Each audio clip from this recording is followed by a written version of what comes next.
Sekou Smith and John Schumann here at Oracle Arena getting ready for Game 2 of the finals between the Golden State Warriors, Cleveland Cavaliers.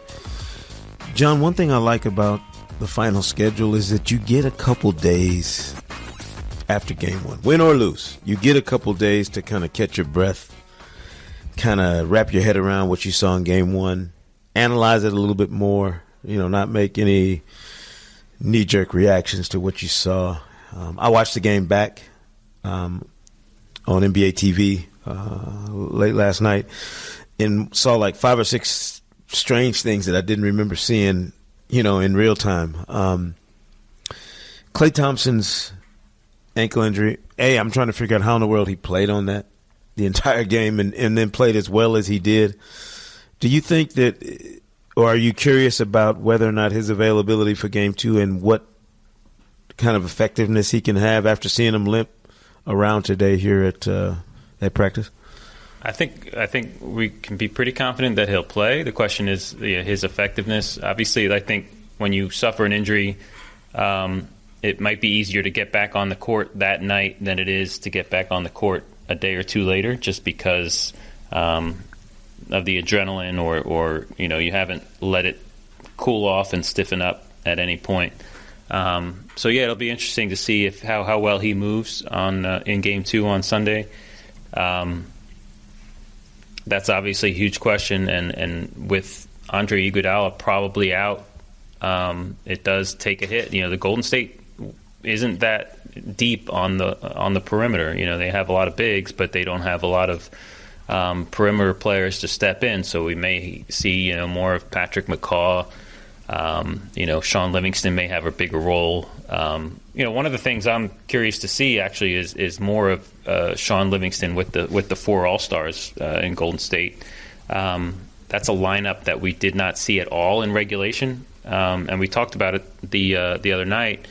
That was a key to their overtime efficiency on offense was Livingston coming in and the ball just moving better with more ball handlers out there.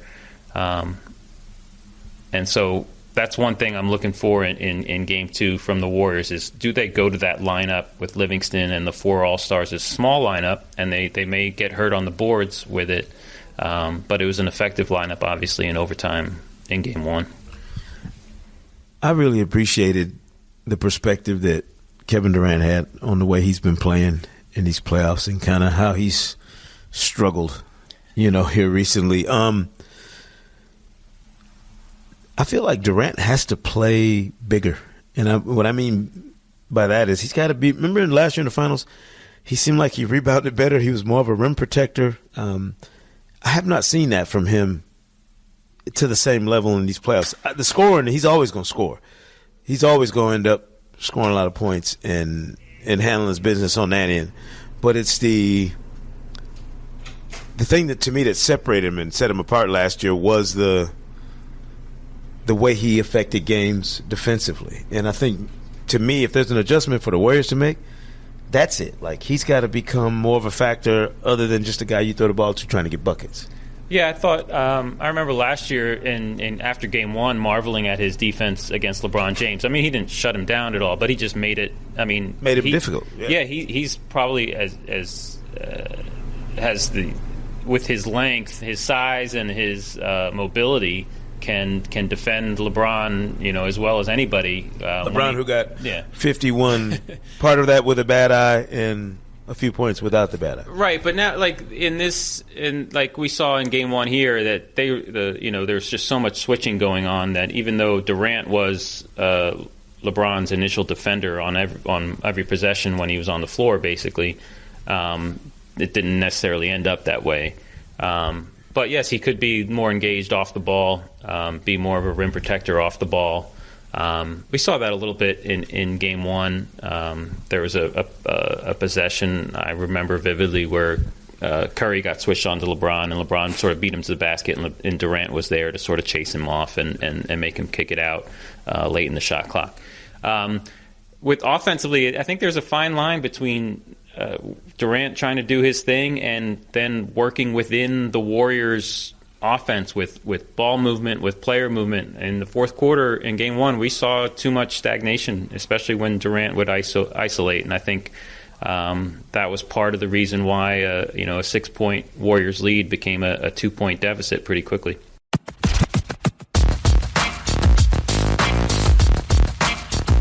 You got some notes or anything that sticks out to you after you've kind of analyzed all these things from Game 1 and what we're looking for in Game 2?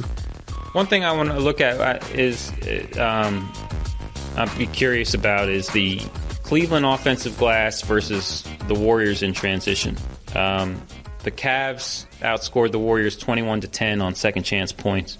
They killed them on the offensive glass.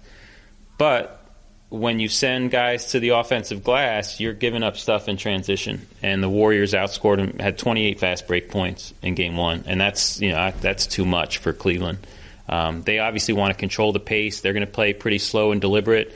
And, if they can get those offensive rebounds and get second chances, that's great. It slows the Warriors down. But if they're sending guys to the glass, like if you have LeBron James driving to the basket and you have shooters in the corners and you have bigs crashing the glass, well, that's a lot of guys that are below the foul line on your end of the floor. And if the Warriors do get the rebound, you're in pretty bad position as far as transition defense, and that's sort of a push and pull that I'm curious to keep an eye on going forward in this series. Is how if the Cavs can take advantage of the glass but not get beat in transition so often.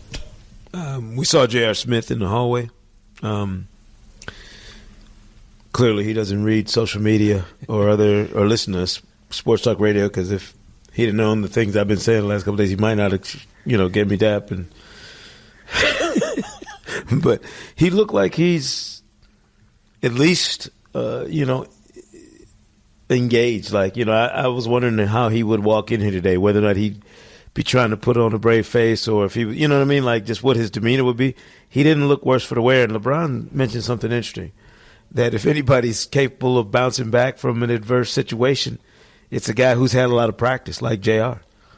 I sort of agree with that, but then I also remember when he got suspended for, I think it was an elbow to Jason Terry, when he was with the Knicks. They played the Celtics in the first round. He got suspended for a game. I think the Knicks got through that series, but coming back from that suspension, he was terrible. Like he was really, really bad.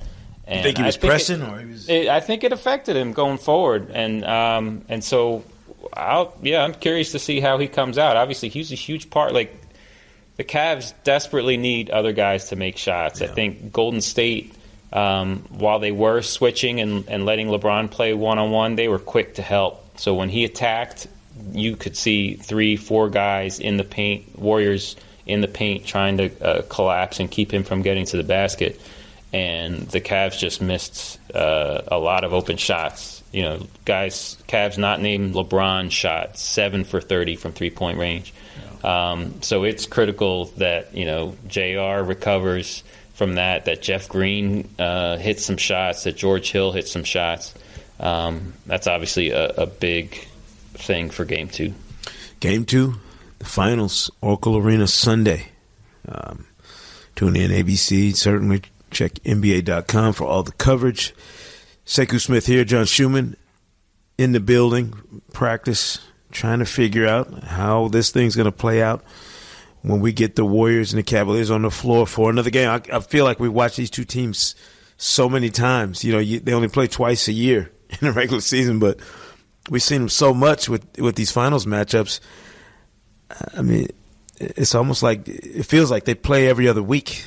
When you get to the finals. But Game 1 still gave us a lot of new stuff to talk about. So who knows what's coming in Game 2? No doubt about it. We'll check in with you again after Game 2, Sunday night at Oracle Arena, right here on the Hang Time Podcast. Thanks for listening to the Hang Time Podcast, and be sure to subscribe on Apple Podcasts for a new episode every Thursday this season. And as always, say Kuna Matata.